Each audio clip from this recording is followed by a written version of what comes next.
Gunman in today's shooting in Manhattan, a possible connection to Las Vegas. It appears that he used to live here before this gunfire unfolded. The suspected shooter, we understand, first exchanged fire with a New York Police Department officer in the lobby of 345 Park Avenue. It is a skyscraper that is home to the headquarters of Blackstone and the National Football League. And around 6:40 p.m., that's when all of this mayhem unfolded. Yeah, the gunman went to the 33rd floor at some point, we're being told, and we heard that NYPD also received calls from the 32nd and 33rd floors as well from frantic people there. In fact, one witness at the scene saying that it was a war zone and that they heard so much rapid fire. We're also hearing that they received reports of a body that was found in the stairwell with a rifle, dead of an apparent self-inflicted injury, gunshot wound. That is the suspect in question, according to police. Shane Devon Tamura, a 27-year-old who had ties here to Las Vegas. We do know at least 4 people are dead tonight, including that New York City police officer who worked in the lobby of that building, was off duty, but working there in that lobby, the first to encounter the shooter, according to all accounts. In fact, we had some video earlier, Marie, that actually showed the suspected gunman with a long gun, and New York Post is reporting tonight that they believe that that's a Palmetto State Armory AR-15 that person was using. The NBC affiliate there in New York also citing sources that they're looking into whether the suspect was targeting the NFL offices in this building. And you were looking at an image of the gunman tentatively identified as 27-year-old Shane Tamura, who it appears he had a history playing high school sports and in football when he was much younger, of course.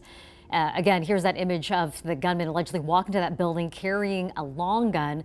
Now, let's go ahead and talk about this scene and where this all took place. It was a huge skyscraper, 634 feet tall. It includes corporate offices for some of those very large buildings that we talked about, but it also is very close to some tourist sites where we're talking about, Central Park not being too far away, Rockefeller Center also not being too far away. And as you look at these scenes, it's a Monday evening. A lot of people were looking at just wrapping up the end of their workday when a nightmare unfolded. Yeah, when you think about the time here, around 6:30, 6:40, we've been hearing both of those times. That's rush hour. So a lot of people, especially in a busy city like New York, are just trying to get about their day, the very end of their day, perhaps trying to get home. And then, as we mentioned from one of the witnesses, it seemed like they heard so much rapid gunfire. That's a quote from a witness there. And then it was just a war zone. So many people fleeing this building. You just heard from Marie how large this building is. And so not only does it house Blackstone, which is an investment management company, but also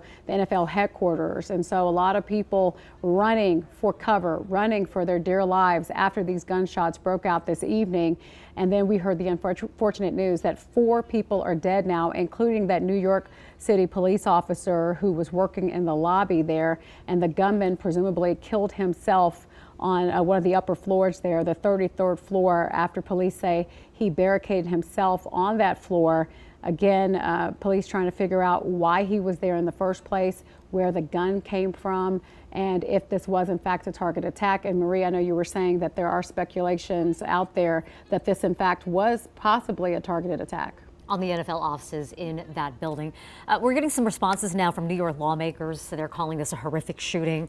House Minority Leader Hakeem Jeffries, a Democrat from New York, saying he's deeply disturbed by what happened here, praying hard for the brave NYPD officer impacted and all other victims of the tragedy. Senate Minority Leader Chuck Schumer also saying that he's praying for everyone affected, also adding that we must do more to stop gun violence in America. And we know every time we see this type of violence play out, that certainly is a conversation that occurs when people think about how can we stop this type of violence. Sadly, it seems that we haven't been able to do that.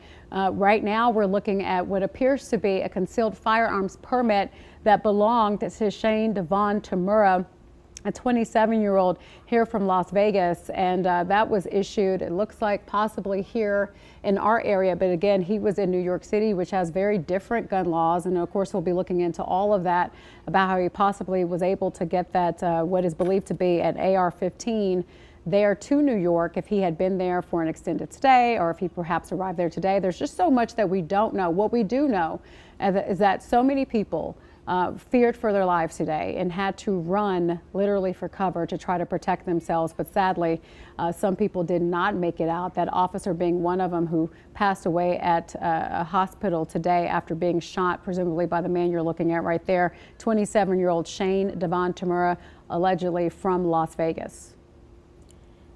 All right, so we'll continue what comes out of the investigation in Manhattan, those connections to the gunman believed to be from Las Vegas, as we go throughout newscasts here on 3. For now, moving on to this. And new at 6, when you hire someone to work on your home, you likely expect some trust and also some results, and not heartbreak and thousands of your dollars lost. Well, tonight, several Valley residents say a man promised renovations and delivered nothing but broken promises. News 3's Fidel Moreno-Meza spoke with 2 of the alleged victims, who say they're coming forward to protect others from the same fate. Fidel? Yeah, hey, good evening, guys. Well, from what we were able to verify, there has been a list of at least 7 victims here across the valley who have fallen to this alleged scammer. I spoke with 2 of them today who tell me that it's not about the money, but about preventing this from happening to others. His name is John Perdera. John Paredes. That's the name these 2 individuals have in common. Recon Salazar and Roxy, who did not want to show her face, both say they hired a man by the name of John Pereda to do major projects around their homes, but they allege that the work was never done. Don't do anything with this guy. He's just going to rip you off completely. And that's exactly what he's doing to other people. I don't want anybody else to get ripped off. Recon and his wife providing us with dozens of text messages between them and the alleged scammer, asking for over $30,000 back after months of waiting for work to be done. We're out probably about $60,000 now with having to buy more material and having other guys come in and redo the job that he was supposed to do in the first place. Roxy hired Pereda to complete the renovation of her fixer-upper home after moving from California. She started working with him back in 2019 and is still dealing with the aftermath he left inside of her home. These are pictures of her home today. Missing walls, no ceilings, just the studs. So we had no roof on our house for almost a year. Rain, water, sun, molded everything inside. Everything was completely done, like destroyed inside the house. We're just up already out the door, like I think I have it 120,000 from all the different projects. We tried contacting John at the number provided by the victims, but we got no response. Hi, John. This is Fidel with News Channel 3 here in Las Vegas. I'm calling because we had a few individuals concerned and reaching out to us about some work where they had paid you to do the work and the work has not been completed. I'm just calling because I would like to hear your side of the story and see if you would be interested in speaking with us. If you are, we'd love to possibly set up an interview and talk about these issues and maybe hear your side of the story. Feel free to give me a call back. Both individuals saying that this has taken a major toll on their personal lives. Yeah, it's been extremely difficult. Like he was saying about his wife, is you go through depression, you go through anxiety. My wife is completely destroyed over all this. She's depressed, she's pissed, she's tired of it. Now, both of these individuals telling me that they tried to file complaints with the Nevada Contractors Board, but unfortunately, this individual by this name is not licensed in the state of Nevada, so there is nothing that the state can do. Reporting in downtown Las Vegas, Fidel Moreno-Meza, News 3. Fidel, thank you.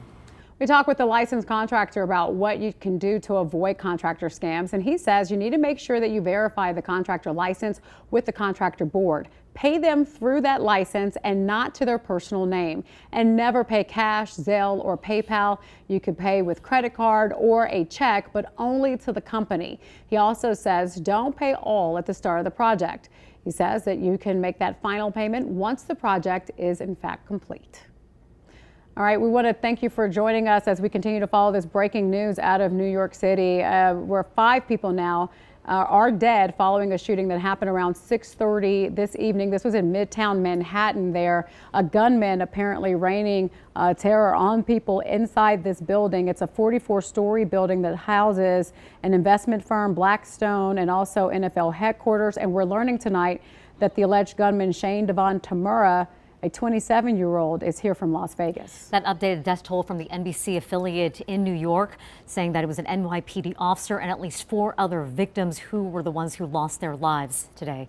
Continuing coverage when we come back, but for now, a break. An office building shooting in New York. We understand that there are 5 people, and that includes the New York City police officer killed in this shooting, and then 6 if you include the gunman who we believe died by a self-inflicted injury. Right, Fox News reporting tonight, they believe that another officer was also shot, so possibly 2 officers shot, 1 who lost their lives, and that this all broke out around 6:30 in Midtown Manhattan, the building 345 Park Avenue. It's a skyscraper, home to the headquarters of not only Blackstone, which is a prominent investment firm, but also the National Football League, the NFL.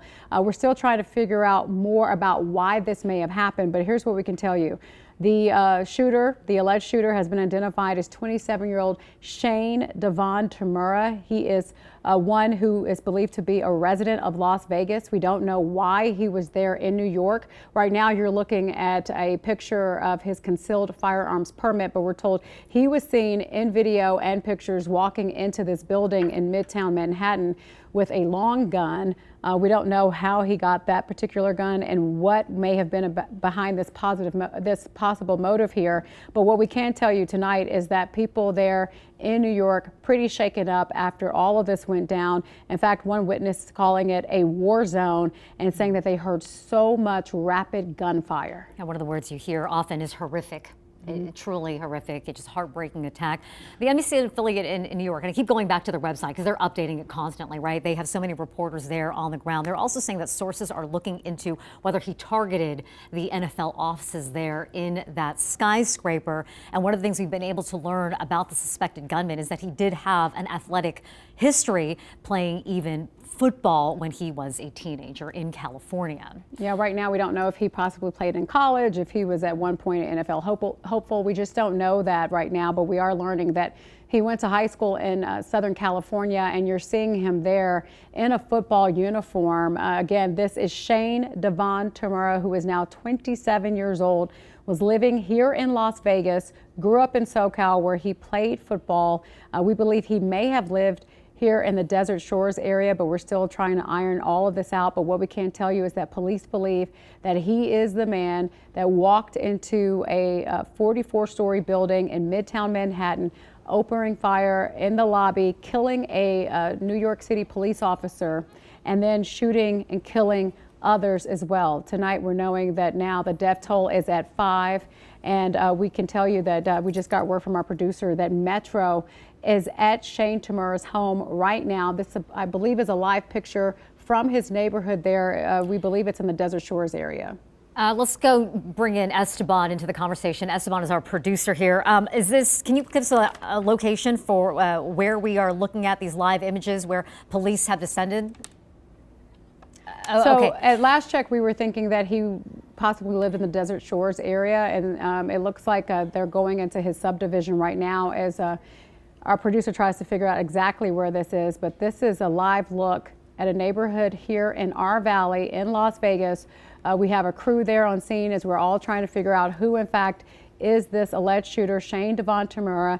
Possibly he may have a manifesto at his house. We just don't know yet. We'll likely learn other things from the fact that police are there trying to comb that scene to try to determine any and everything they can about this man and why he may have wanted to walk into this building around 6:30 tonight in Midtown Manhattan and open fire not only a police officer but also on several people who were there. And now 5 people have lost their lives today.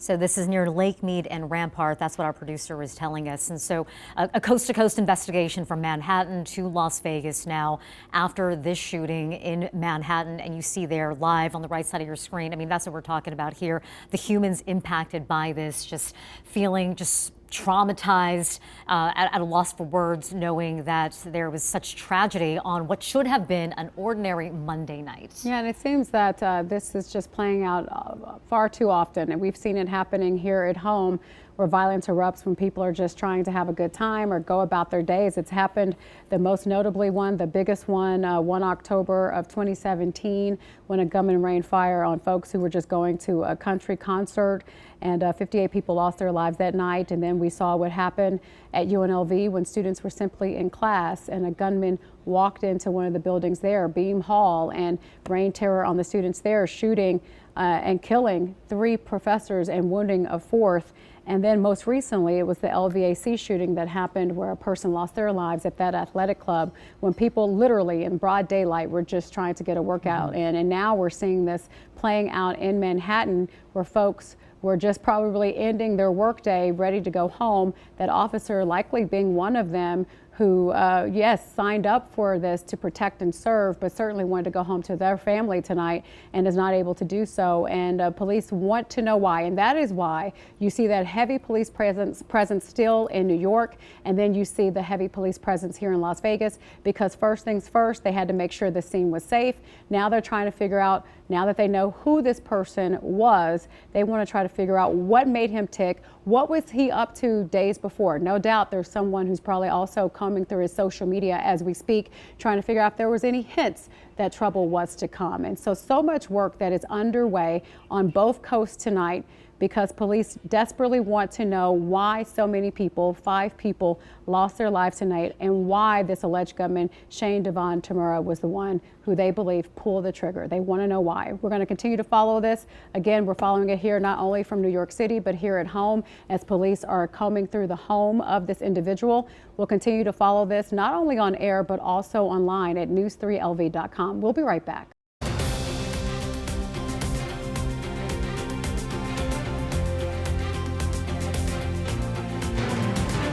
A little more context about the alleged gunman involved in that Midtown Manhattan skyscraper shooting. If we can go back to the social media video that now has been circulating online, it appears to be a video of Shane Tamura, and he's wearing his what appears to be a high school football uniform. Don't know what the source is of this video, again, making the rounds on social media, but maybe we listen in for a moment to hear what he has to say.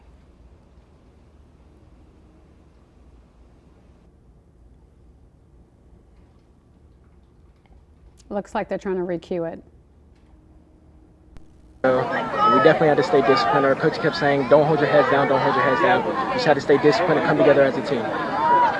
Shane, a couple of touchdowns for you, including a huge one late in the game there in the 4th quarter with under 4 minutes to go that put you guys up.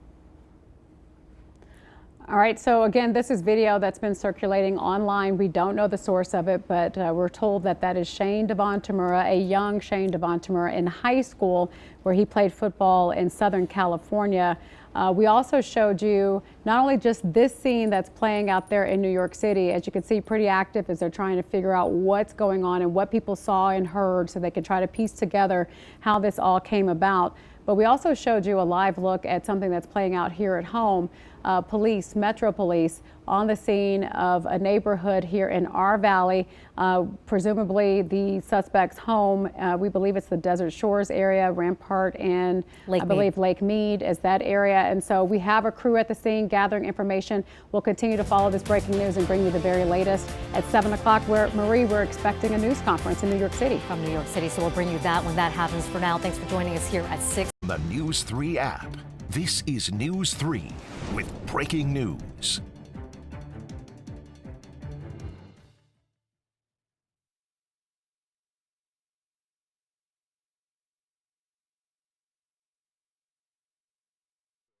I believe that the death toll has increased by 1, so it's now 5. It was at 4, now it's at 5. The suspect also confirmed dead from what is believed to be a self-inflicted gunshot wound. According to CNN, the gunman, Shane Tamura, is from Las Vegas. So the shooting happened in the lobby of this Park Avenue skyscraper. New York's Governor Kathy Hochul says she's been briefed on the situation as well. The FBI also providing support at the scene, according to Deputy Director Dan Bongino. And Mayor Eric Adams posting on X saying that he has been at the scene of the shooting as well. He was then asking people inside the Park Avenue building to remain inside. He says he'll also be going to the hospital where there are victims still tonight. We are expecting a news briefing at any time coming from Manhattan. As soon as that begins, we will take you there live. We do have team coverage for you here at 7 o'clock. Our Kristen Drummond stands by for us at the live desk. But first, George Acosta. He is live by where the gunman here, Shane Tamura, the alleged shooter, lived here in southern Nevada. We believe that he did live at Desert Shore. So George Acosta joins us live from the scene with the latest. George? It's not a Yeah, we're actually just outside here on the Desert Shores area. Now, this is going to be Rampart and Lake Mead, but right now we have Metro Police on scene here. Now, they arrived about 15 minutes ago here blocking this gated community. Now, this is where we believe, or reports believe, that the 27-year-old suspect, Shane Devon Tamura, was believed to have resided. Now, again, still all early in the investigation. Now, what we know right now is that his parent, Michelle, believes to have ties here to the valley, connected there, believed to have a nurse background. Now, we do know, again, that Tamura had a concealed carry license for a handgun, even though he was found with a rifle. Now, again, that 27-year-old has been pronounced dead from an apparent self-inflicted injury. Now, he also had an expired private investigator license. Now, all these details still coming in fresh here from multiple agencies, multiple reports. Now, right now, we're trying to figure out what his connection is to the valley, but there are other reports that show that he actually is from Hawaii, but actually moved to Las Vegas. But right now, we're looking to see if there's any neighbors that may have known him or his family, what his overall tie was to the Vegas Valley, as well as his overall motive. Again, all still fresh and early in this investigation. Metro Police has not come out and spoke with us right now, again, blocking the entry here to the Desert Shores community. We're going to be out here trying to find out more details for you. Stay tuned with us in later newscast of News 3 and the CW. But for now, reporting live in the northwest part of the valley, George Acosta, News 3. All right, George, thank you. And we'll continue to stay there at the scene. We know Metro has also been talking with people going through the gates, perhaps asking them questions about what they knew about this man. And Dana, we're looking at some video. This looks like football highlights from of high the school. suspect. Yeah. We found some video of him, and that's him toting the ball there. This is on a kick return. He wears number 5, and we believe this is from Santa Clarita area. This is just north of Los Angeles along Interstate 5, not far from Six Flags Magic Mountain. That's a marker for people out there. He was a running back, a kick returner, cornerback for that team. He played at Golden Valley High School in Santa Clarita, and then he transferred to Granada Hills Charter School, which is not very far from Santa Clarita. He was a star running back in high school, but we're trying to run down whether he played college football anywhere, whether he might have played in the Canadian Football League, and whether he had a tryout for the National Football League. The suspect now 27 years old. So this video, more than a decade ago, is what we believe. Could No, be now. Right around the 10-year mark, right? We believe he graduated in 2016. Okay. So now these images, let me go check in with our producer here. Sarah, what are we looking at here? Okay, so this is an error. Our apologies here. This is not what you're supposed to be looking at right now.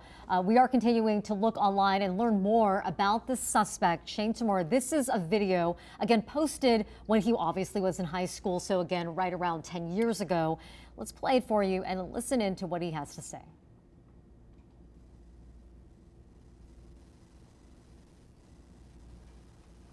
Out of Hills. Shane, just talk about you guys getting that win tonight. How'd you guys come through? We definitely had to stay disciplined. We were down 10-0. We definitely had to stay disciplined. Our coach kept saying, don't hold your heads down, don't hold your heads down. We just had to stay disciplined and come together as a team. Shane, a couple of touchdowns for you, including a huge one late in the game there in the fourth quarter with under 4 minutes to go.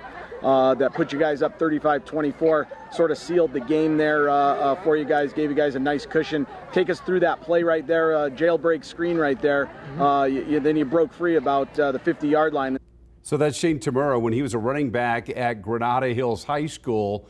We are trying to track down some information that we're getting into the newsroom tonight. It's coming from the NBC affiliate in New York City that he had some sort of a grudge against the National Football League, which would make sense considering the fact that the office building that he targeted, the National Football League headquarters, were inside that building. But those are unconfirmed reports tonight. We haven't been able to track that down, but we're trying to figure out tonight whether he may have had some grudge against the National Football League. One of the big questions still out there tonight. All right, let's bring our Kristen Drummond into the conversation now. She has been monitoring this investigation from the live desk. And Kristen, what have you learned? Well, we're continuing to go through social media as well as the reports online, just really trying to learn more about Tamura. So let's take a look at some of the photos that are right now coming from the scene. Here's one that appears to show workers in the building barricading themselves. This is what just popped up about a minute or so ago. They're using what appears to be couches and other office furniture. As you can see, it's just piled up against the doors in an effort to protect themselves, I'm sure, as they started to hear these gunshots ring out around this office building.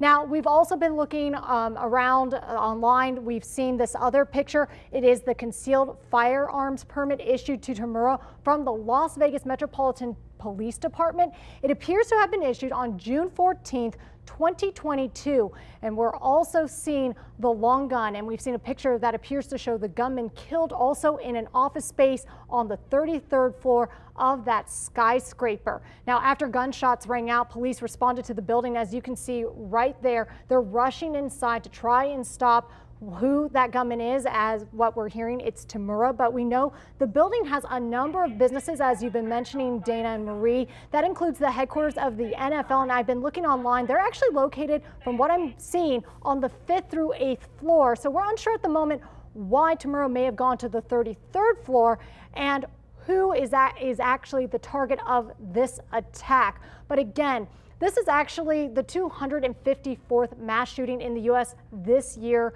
The deadly shooting at a skyscraper in Midtown Manhattan, that actually makes it 254. So according to data from the Gun Violence Archive, a nonprofit that tracks gun-related violence, both CNN and the Gun Violence Association define a mass shooting as a shooting that injured or killed 4 or more people, not including the shooter. And if you take a look right there on your screen, you can see how we are doing relative to other years. Now, this is how many mass shootings there have been so far this year compared to past years. Of course, it appears lower than where we typically are. But again, this is always something we're continually monitoring because it is always such a scary event in any case, especially whether it's in New York, here in Las Vegas, or even up in Reno, where the shooting was today at the casino. And when it does come to an active shooter, Homeland Security is always advising people to stay in an office, secure the door, as we just saw in that one picture. But I mean, still very harrowing images as you're seeing people taking those photos, really trying to survive during this time. Dana, Marie. Yeah, and it was dramatic video that you showed from inside that office building. We've also heard that when you have an active shooter situation, you run until you can't run, you hide until you can't hide, and then you fight until you can't fight anymore. And those people obviously were trying to hide and barricade inside their office building. It just gives your heart just so much pause. Kristen, so much thank you for that insight. And as she mentioned, so now this is the latest mass shooting here in this country, following what happened in Reno this morning, where 3 people were confirmed dead after a gunman shot outside of a valet. And as we continue our coverage here on News 3 Live at 7, we want to let you know we're going to continue to follow the developments out of Manhattan. We know that a press conference is expected to happen soon. We're keeping an eye out on the camera there, looking at the podium with the microphones. But remember, even when we're not on air, you can always stay with us online, news3lv.com, and on the News 3 app. Can we just check into the news conference for a second? It looks like somebody's at the podium, at least from our iPad here on the set, and I don't see anybody there. That's interesting. Okay, as soon as they appear at that podium, we're going to take you there live. This is from the hospital in Manhattan where the victims were taken. We know that 5 people were killed, but we know a number of other people were also injured by gunfire as well. So we're expecting that thing to start at any moment, and when it does, we will take you there live. So let's go take you to northern Nevada now, where that shooting took place outside a casino in Reno. It left 3 people dead, another 3 injured. And authorities say it all began after receiving a call just before 7:30 this morning. An active shooter was the call in the valet area of the Grand Sierra Resort. Hold fire, hold fire, hold fire. Getting out the back truck, hold fire. Police say officers located the suspect within 5 minutes of arriving there on scene, currently being treated at a hospital after they fired at the suspect. One guest at the resort says he was alerted to what happened through an intercom announcement. At first I thought it was weather and that you can't go outside. But then I went and opened the curtains, and then it was blue as can be. And then I saw the yellow stripping, and then didn't really know about it then until we walked down to the lobby, and then they said that you can't leave because they had a shooting. According to police, several officers were involved in that incident. Police also saying that one of their own had to be treated for minor injuries, not gunshot related, and everyone there on their force expected to be okay. Nevada's Governor Joe Lombardo says his office is also aware of what happened. The Nevada Department of Public Safety also helping local authorities with the investigation. And as we go to break, a quick look at this press conference that we were waiting to hear. This is coming from Manhattan. As soon as it begins, we'll take you there. We'll be right back. On News 3. And back to New York City, where we go now to what looks like a press conference expected to happen any moment now. This is taking place at what is believed to be a hospital. Yeah. So hopefully some updates on the injured. Sadly, we do know that 5 people, including a New York City police officer, ultimately died tonight after that deadly shooting in a Manhattan skyscraper. Unknown number of people were injured by gunfire as well. And we've seen pictures of the alleged gunman here, Shane Tamura, and you see that he has a long gun in his hand. It's been identified as an AR-15 style assault rifle, and we do know that Metropolitan Police here in Las Vegas did issue him a concealed firearms permit in June of 2022, which was set to expire 2 years from now.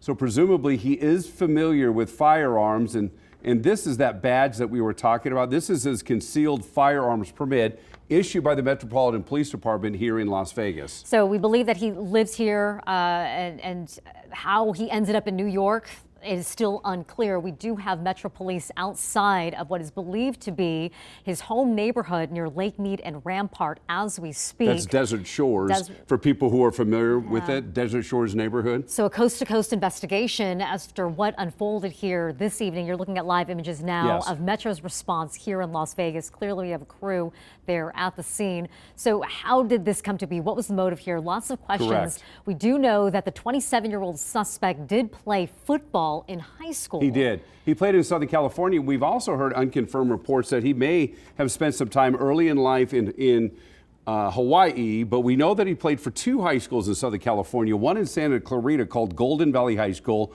and then he transferred not far from there to Granada Hills Charter School, where he was a star running back there. He was only 5'7", but we've seen his film, and he was very fast. In fact, this is him on a kick return, and you'll see him take it right up the middle and right past the kicker for a long-range touchdown. So this kid had some speed. He had some ability, didn't have a bunch of size, but there are unconfirmed reports tonight that he may have had some sort of a beef with the National Football League, and the offices that he targeted in Midtown Manhattan housed the National Football League. So there is some connection there. But was he targeting the NFL? We still do not know. Yeah, that's still unknown. Something that Kristen has been able to find, though, is that where he was in the skyscraper was not where the NFL offices are located. Maybe the suspected gunman did not realize where he was at the time. But again, one of the many questions still that we're looking into tonight. Can we just take a pause for just a second? We want to show people very quickly what they can expect in terms of the weather. That's a story that impacts everybody out there. And we have the 10-day forecast just to bring it. We're not going to spend a lot of time on this because but today we're at 106 degrees. Today we're going to do that again tomorrow. And then for the last 2 days of July, Wednesday, Thursday, 105 each day. That's the normal high for those days. And then as we get into August, Friday, Saturday, and Sunday, the normal high for those days, 104. So this is very typical weather for late July and early August around here. No major changes, nothing in the way of monsoon moisture, lots of sunshine with daytime highs very close to the normal. And on News 3. The much anticipated news conference there on the Manhattan office building shooting. Let's listen in.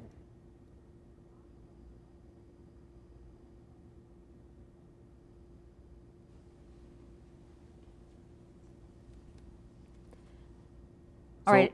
Yeah, they're doing some ex parte conversations right now. Obviously, you have no idea what they're talking about, but this is at a hospital, we believe, that was located very close to the shooting, where they presumably are treating some of the victims. We know that 5 people were killed, but others were injured in this shooting. The gunman taking his own life in that office building in Midtown Manhattan.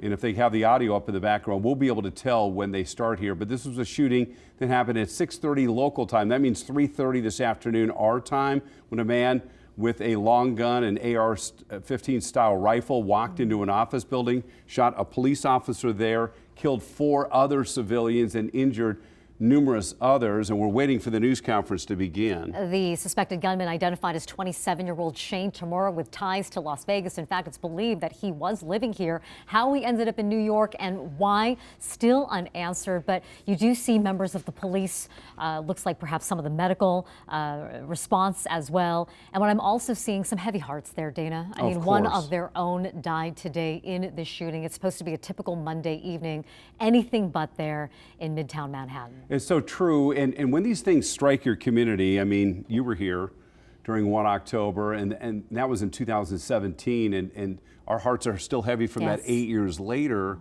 And when this hits your community, it hits everybody in your community. It's an attack not just on an office building, on a police officer, on 4 civilians. It's an attack on your community, your city. And what we're seeing tonight is also a coast-to-coast investigation, because as we mentioned, with the suspected gunman having ties to Las Vegas, we have a Metro response right now at what is believed to be his home in the Desert Shores neighborhood. What they're pulling from that area is still unclear to us. At this point, our focus is on the investigation that's unfolding in Manhattan. We know the FBI also there supporting the NYPD. We're getting some more insight as well here in our newsroom and here live in our studio. Kristen Drummond joining us from the live desk with more context and what you've learned about. Well, of course, we're continuing to find out who this man is. Where did he come from? Because we know he lived in Southern California, at least during his high school years. So when did he move to Las Vegas? How long has he lived here? We know at least he has been here probably since 2022, since he had that concealed permit to have a firearm. Now we know, as you mentioned, that Metro Police have responded to the Desert Shores area that is around Lake Mead Boulevard and Rampart, likely investigating. Did he leave a manifesto?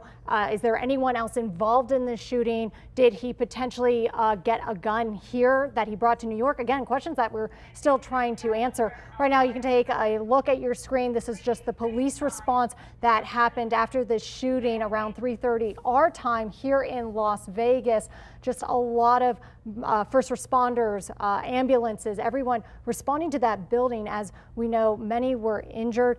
6 people in total. That includes the gunman who shot himself. Now, I started doing a little digging because we know he had an AR-style assault weapon during this attack. So back in 2013, New York passed the New York SAFE Act, and it banned certain guns defined as assault weapons unless they were owned before the ban. Now, you can see that long gun right there in his hand as it appears he's about to walk into that building. Now, this act aims to stop criminals and those with severe mental health issues from buying a gun through universal background checks on gun purchases. And we do know that New York City has strict gun laws really requiring a license to own a firearm. So the big question right now is, where did he get that gun? Did he buy it here in Las Vegas? Did he potentially take a road trip out to New York City? And did he purchase it along the way? Of course, those are going to be questions that investigators are going to be asking as they continue to peel back how this all unfolded. You can see right there, that is the concealed firearms permit that was issued by Metro Police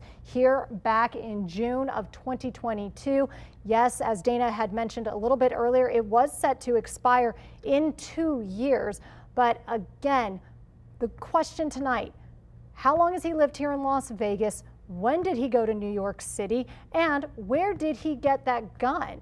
Again, those are questions investigators are going to be looking into, but we do know that New York did pass the New York SAFE Act back in 2013, and AR-15 style rifles, as I'm looking through this, are generally not allowed in New York City. So, I mean, here's one thing.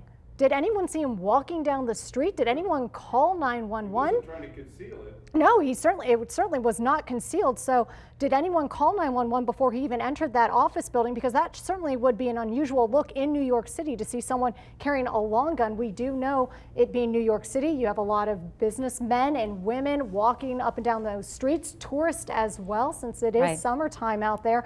So did anyone see it, report it before he even entered that office building? Dana and Marie. That skyscraper not too far away from Rockefeller Center and some other big tourist spots. Here's some insight from CNN. They're saying that massive office building has quality security. They're quoting a CNN reporter, John Miller, there, who's visited the building many times.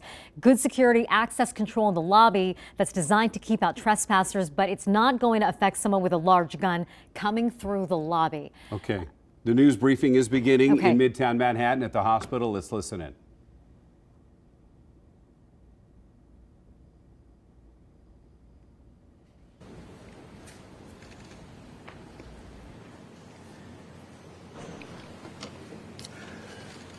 This never gets easy. I always go back to the beginning of my role as mayor in Harlem Hospital, where Officer Mora and Rivera were assassinated. I remember watching their family members enter the hospital and a loud yell of, "No, God, please tell me it's not true." I thought about that today when the notification came over from the police commissioner that we had a number of shots fired and we're still unraveling what took place. And our hearts are heavy. 5 innocent people shot tonight. We lost 4 souls to another senseless act of gun violence, including a member of the New York City Police Department, Officer Islam. He served in the 47th Precinct. He was just 36 years old and a 3.5-year veteran of the department. He was doing what he does best, and all members of the police department carry out. He was saving lives. He was protecting New Yorkers. He's an immigrant from Bangladesh, and he loved this city, and everyone we spoke with stated he was a person of faith and a person that believed in God and believed in living out the life of a godly person. He embodies what this city is all about. He's a true blue New Yorker, not only in a uniform he wore, but in his spirit and energy of loving this city. And early tonight, I met with the officer's family. I told them that he was a hero, and we admire him for putting his life on the line. This was his dad's only son. Now think about Jordan, my child, and it's unimaginable to experience a loss of this magnitude. And 3 of the innocent civilians are also dead. 2 males and 1 female, and another male is seriously injured, fighting for his life in critical condition because of the violent, despicable attack. Additionally, the shooter is dead of an apparent self-inflicted gunshot wound. To be clear, 6 total tonight died, 1 including the perpetrator. And I'm sorry, 6 total was shot tonight, 1 including the perpetrator. No words can describe this act of evil, a man who takes the life of others who are innocent. And no words can fill the void that has been left by this tragedy. Our hearts break for the families and friends of the victims. We pray for the swift and safe recovery of the injured. The horrific crime reminds us all how easy it is to gain access to a gun. Gun violence has scarred so many neighbors and ripped apart too many families across this entire country. And we will continue the fight to do all we can to protect our city. But tonight we mourn for those who were killed. And we pray for the families as they go through this painful moment. And as I stated, 5 innocent people were shot. And the perpetrator was shot. We will continue to do what we do as a city, and that's fight to protect innocent. Thank you, sir. The information that I'm about to provide is preliminary and subject to change. At 6:28 p.m., the 911 call center started receiving multiple 911 calls for an active shooter inside of 345 Park Avenue at 52nd Street in Manhattan. What happened next is under an active investigation and details are still coming in, but here's what we know so far. Surveillance video shows a male exit a double-parked black BMW on Park Avenue between 51st and 52nd Streets, carrying an M4 rifle in his right hand.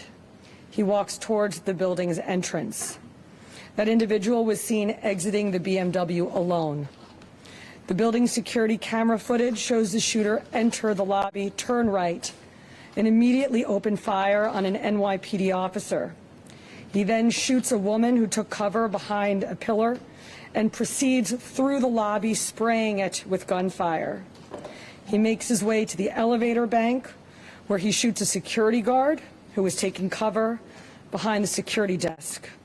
One additional male is shot in the lobby, per his own statement from the hospital. The shooter then calls the elevator, which opens in the lobby. A female exits that elevator, and he allows her to walk past him unharmed. He goes up to the 33rd floor, which is route and management, and begins to walk the floor, firing rounds as he traveled. One person was struck and killed on that floor. He then proceeds down a hallway and shoots himself in the chest. In total, we have 5 victims shot, our officer and 4 other innocent civilians, plus the shooter. The shooter is believed to be Shane Tamora, a 27-year-old male with a Las Vegas address. The vehicle he exited is registered in Nevada to Mr. Tamora. Inside of that vehicle, officers found a rifle case with rounds, a loaded revolver, ammunition, and magazines, a backpack, and medication prescribed to Mr. Tamora. The vehicle was searched by our bomb squad and found to be clear of any explosives. The initial investigation shows that Mr. Tamora's vehicle traveled cross-country through Colorado on July 26th, then Nebraska and Iowa on July 27th, and then in Columbia, New Jersey as recently as 4:24 p.m. today. The vehicle entered New York City shortly thereafter. According to our law enforcement partners in Las Vegas, Mr. Tamora has a documented mental health history. His motives are still under investigation, and we are working to understand why he targeted this particular location. 345 Park Avenue is a commercial office building whose tenants include the NFL, Root and Management, KPMG, and Blackstone. At this time, 4 of the 5 victims are deceased, including our NYPD cop. Our officer was transported here to New York Presbyterian along with 1 male civilian, the lone shooting survivor, who is in critical but stable condition at this time. 2 other civilians, 1 male and 1 female, both deceased, were brought to Bellevue. The 4th civilian is a female who was found dead on the 33rd floor of the location. Additionally, there are 4 other victims being treated for minor injuries sustained in their attempts to flee the scene. Victims' names are being withheld at this time, pending family notification. Officers from our Special Operations Division are currently conducting a secondary sweep of the entire building. I want to be very clear. We believe this to be a lone shooter, and there is no longer an active threat to the public. But today, 4 innocent victims are dead. Among them is NYPD police officer Didarul Islam. 36 years old, 4 years on the job. Officer Islam was married with 2 young boys, and his wife is pregnant with their 3rd child. He's assigned to the 4-7 precinct in the Bronx. He was doing the job that we asked him to do. He put himself in harm's way. He made the ultimate sacrifice, shot in cold blood, wearing a uniform that stood for the promise that he made to this city. He died as he lived, a hero. I want to extend my profound sympathies to all of the victims and their families, and to the brave NYPD cops who today lost a brother. There are still many questions that we have to answer, and we will answer them. But for now, our city is in mourning for the innocent lives lost. May their memories be a blessing. Pat. Oops, sorry. Patrick Hendry, President of the PBA. This is a devastating night for our city, for our police department. Pure evil came to the heart of our city and struck innocent people. And one of our police officers who were protecting those people. We lost 4 people tonight in our hero brother who gave his life for this city. He was a hardworking police officer who was proud, we know, from hearing from his family, to put on that uniform and shield of a New York City police officer every day and went out and did his job. And he went out every single day to provide for his family, whether it was overtime or whatever he had to do to provide for this family. That's what he did on a daily basis. And his family is devastated. A wife losing a husband who provided for that family. A father who's not going to see his son again. And our hearts of every New York City police officer right now is hurting. We're hurting for our brother police officer who we lost. We're hurting for that family. We're hurting for all the victims and hurting for all the families of the victims. And we're all asking, why? Why did pure evil come here? And we know our police department and our law enforcement partners will work tirelessly to get those answers. But now our job as police officers is to be there for this family, to support them in any way that we can, to come together as a city, to be there for these families of the victims. And we will continue to do that, because that's what New York City police officers do. And we're going to continue as police officers to go out and protect this city, because we know that evil can strike at any time. But police officers are willing to risk their lives to protect everyone in this room and protect everyone in this city. So we ask all New Yorkers to pray for our police officers' family, to pray for all the victims and their families. And we need to stand united going forward. We thank you for covering this story. Yeah, we are also joined by our federal partners from the ATF and the FBI. I want to give an opportunity to our partner in the FBI, a special agent in charge of the New York City Fields Office, Chris Rea. Thank you, Mayor. First off, on behalf of all the men and women of the FBI, I'd like to extend my deepest condolences to the victims of this senseless tragedy. And also personally, I want to extend my condolences to the police commissioner. And just please know, ma'am and Mr. Mayor, that you have the full force of FBI New York and the full force of FBI to get to the bottom of the answers. Upon learning of the incident this evening, FBI agents immediately deployed to the scene to assist our NYPD partners.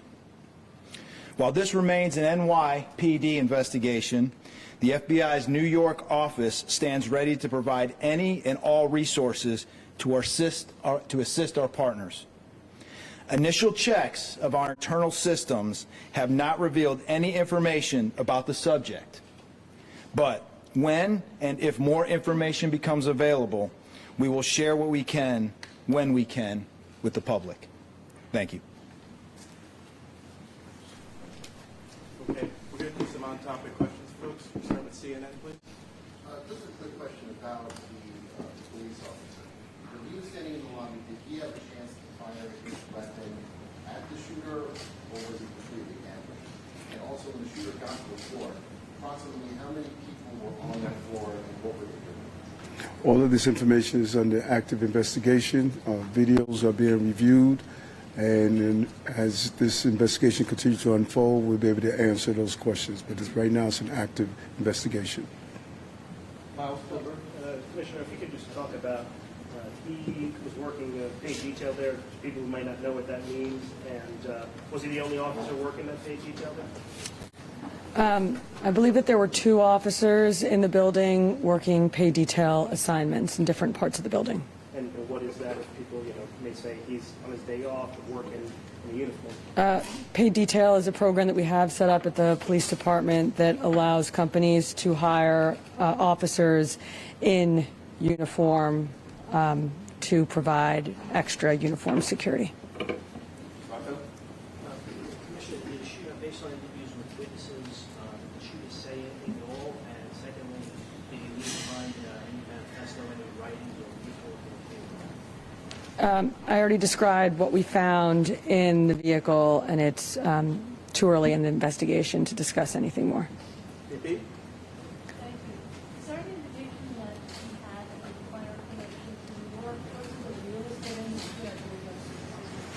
As I said, too early in this investigation to tell, but nothing that we have seen preliminarily.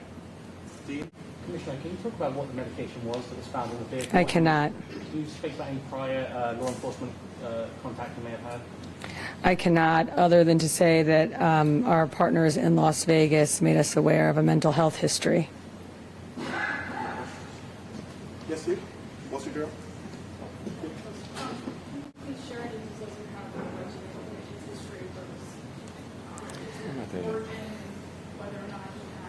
Just what I said already. It was an M4 rifle, and we also found a revolver in the vehicle with ammunition and magazines.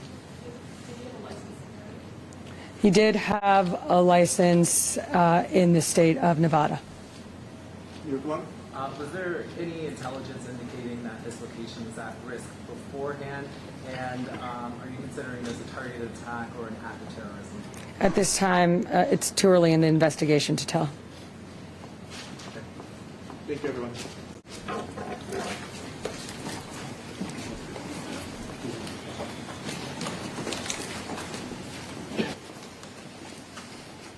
It is Jessica Tisch. She is the New York City Police Commissioner, giving a news briefing to the assembled media.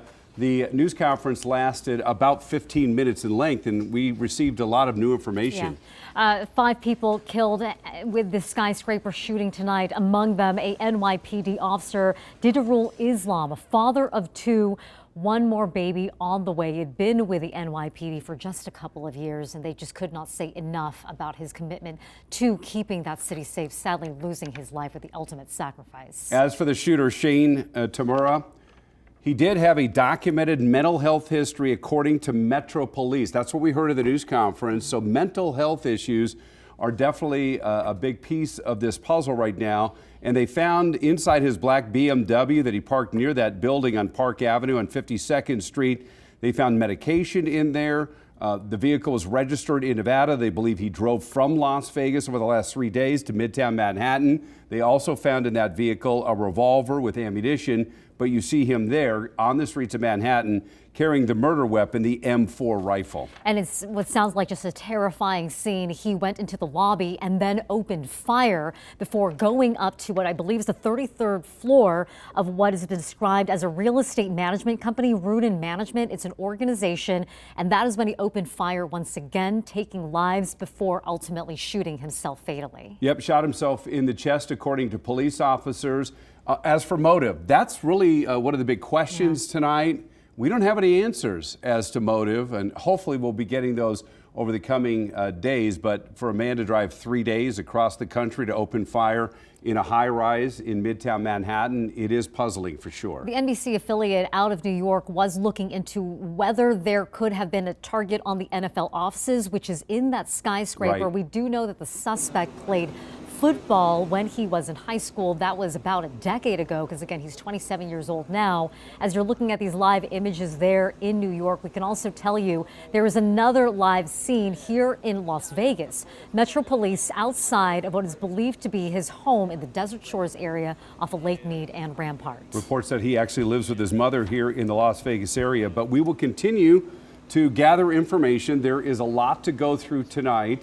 So we are gathering that information. We're going to provide the latest for you on air and online here at News 3. Our next newscast is on News 3 Live at 11. But again, look for those updates on the News 3 app and news3lv.com. For now, thank you so much for joining us. Back to our regularly scheduled program.